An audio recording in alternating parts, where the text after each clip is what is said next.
I will show you the science of actually how the cells work, and you will have more knowledge than most doctors in the world today because they still believe in the genes. Every cell in your body has a minus voltage on the inside and positive voltage on the outside. Every cell, every live cell is a battery. Every cell has about 1.4 volts, not too much. 50 trillion cells in the body times 1.4 volts is 700 trillion volts of electricity in your body right now. And with training and meditation, you can focus this energy called chi, and you can use that energy for healing. With that much voltage, people can self-combust. Every function in your body is already present in every cell. So where you have an organ in your body, the cell has an organelle, which means miniature organ. So the textbooks talk about the nucleus is equal to the brain. The nucleus is not the brain. The nucleus is the gonad. The nucleus does not control the cell. The nucleus is reproduction of the parts. So if you are dead and you still have your protein body, what's missing? The signal. So when a signal binds to a protein, what happens to the protein? It moves. It makes behavior. If you are healthy, your behavior is good. But if you have a dis-ease, the behavior is not right. What can cause disease? There's only two things. Either the protein is bad or the signal is bad. People with bad proteins got them from birth defects, because if you were born with defective genes and the genes make the protein, then the protein is defective. But less than 5% of the population has birth defects. That means 95% of the people should have a healthy, happy existence. But if you were one of the healthy people and now you are sick, what would cause the problem? There are only 3 ways to mess up the signal. 1, trauma. So if I fall off the stage and wrench my back, the signal is interfered with. Number 2, toxins. If the chemistry is not good inside the body, the signal cannot be passed through bad chemicals. Both of these interfere with the propagation of the signal. But the third one is thought, the mind. There's nothing wrong with the body. It's just sending the wrong signal at the wrong time. So if you change your thought and your mind, you can change the biology. And the mind is the primary cause of illness on our planet today. What is the name of the switch that controls your biology? Perception. And why that's important is that it's you and how you see the world that controls the biology. We have been given misinformation. When people say a gene turned on and a gene turned off, it sounds like the genes make decisions. Here is the simple truth. A gene is a blueprint. The gene does no control. The gene is never on or off. The gene is red or not red. And what do you think controls the signal? Perception. You are not the victim of your genes because you control your genes.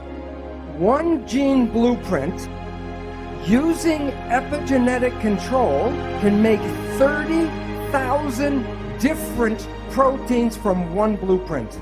So you can come with good genes and then through epigenetic control create cancer, diabetes, and it has nothing to do with the genes but epigenetic control. It returns responsibility for your health to you, and you are not the victim of your genes. Yet every day the media still tells you that genes control this and genes control that. And then people get nervous about what genes are in their family. And as Greg Braden said before, if you look for the disease, you can create the disease through epigenetics. Right now, it appears that about 95% of cancer is not because of mutant genes, but because of epigenetic control. And it can be passed from parent to child like genes. But the difference is you can change your epigenetics at any time. If you change your perception, you change the reading of your genes. If someone tells you you're going to have a disease and you believe that, then you can create the disease. So when you look at yourself, you're not a single entity, but you are a community of 50 trillion cells. But it's important to understand the word community. Every cell is intelligent, but when they're in a community, they give up their personal intelligence and respond to the central voice. In that community, that a cell must follow what the central voice is. And if the central voice says to die, the cells will die. The central voice is the mind. There are signals from the environment, the internal and external environment.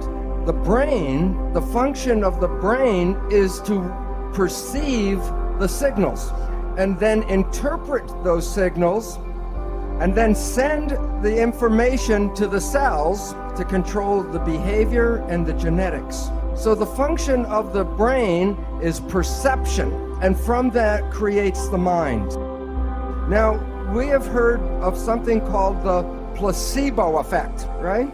The placebo effect is when you have a very positive thought that something can heal you, even if it's a sugar pill, but you believe it's the real medicine, then you can heal yourself with that. So the pill didn't heal you, it was the thought that healed you. Statistics reveal that 1/3 of all medical healings, including surgery, are the result of the placebo effect. And this is what medicine does not tell you, is that there is negative thinking, and it's called the nocebo effect. And in the same power that positive thinking can heal you, negative thinking can kill you. Point is that negative thinking can create all the effects of chemotherapy. Now think about this. If a doctor tells you you have a disease, or the doctor tells you you're going to die, and you believe the doctor because he's the professional, the belief will give you a disease and can cause you to die. So belief becomes an important part of medicine. Now, many of you have heard about the drug Prozac.